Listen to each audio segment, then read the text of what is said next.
Zdaj, evropske volitve se približujejo z astronomsko hitrostjo, zato predlagam, da se takoj lotimo najpomembnejše teme, in sicer medvedi v Kočevju.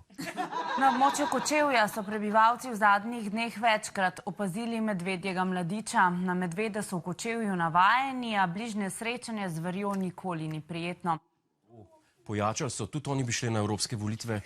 A oni pa ne smejo, ali kaj? In kako gre njihova kampanja do sedaj? Kaj pravi lokalno prebivalstvo? Jaz sem pogledal čez okno, on je pa tle dol šel. Drugo večer je pa, drugo noč je pa, njegova žena je tam stanovila spodaj.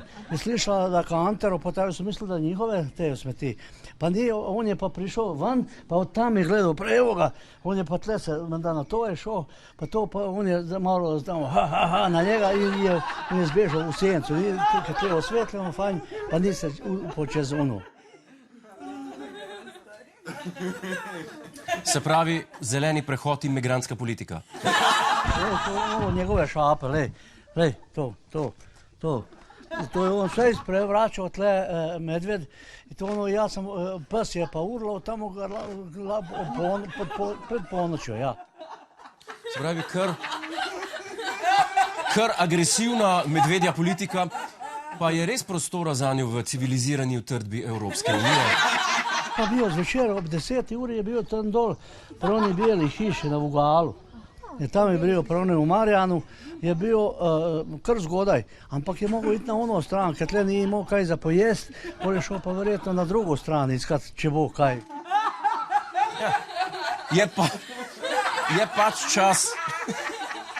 Je pač čas predvolilnih soočenj in treba se soočiti, predstaviti svoj program in pokazati, če si vreden 10.000 evrov na mesec.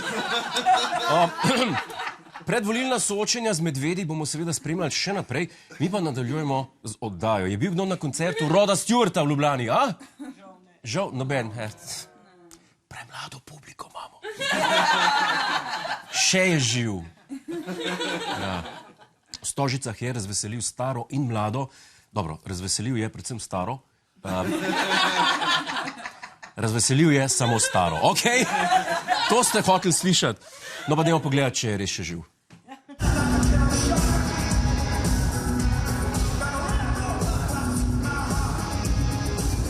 Devetinsedemdesetletni zvezdnik se je preoblekel štirikrat, vsakič pa obvezni živalski vzorci, zlata barva in bleščeč nakit.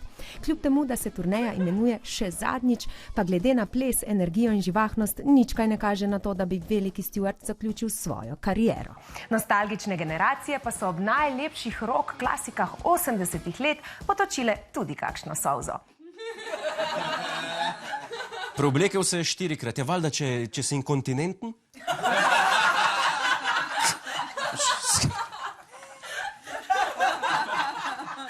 No, je pa veliko bolj gibčen kot jaz. To je pa enkrat ena.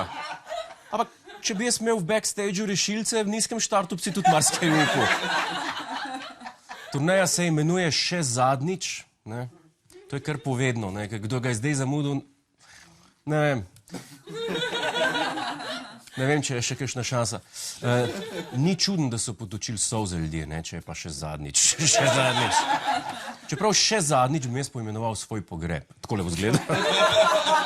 Nema nek špil. A ni bolj primerno? Ne, ampak resno, zdaj pa resno sprašujem, če imamo recimo umetnika v Stewartovih letih, pa to se ne delam norca zdaj, ampak a organizatorji dejansko organizirajo zraven še reševalce, da so na stand-by? Resno me zanima.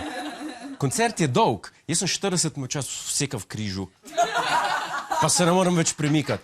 On pa skače po odru 2 uri, pa ima 136 let. Zdaj pa sami naredite kalkulacijo. No, ljudje so bili zadovoljni, organizatorji so bili zadovoljni, Roda Stewarta pa še zmeriščejo po Ljubljani, se nek zgubil. Je rekel, da gre po čike, zdaj ga pa ni nikjer. Where am I? Ne, dober je. On je tako aktiven pa vitalen, da je še na svoji 7. špilu. Inače ne bo. Hej, preden greš, klikni tukaj in se naroči na naš YouTube kanal, imamo pa tudi TikTok, Instagram in Facebook, tako da le urno.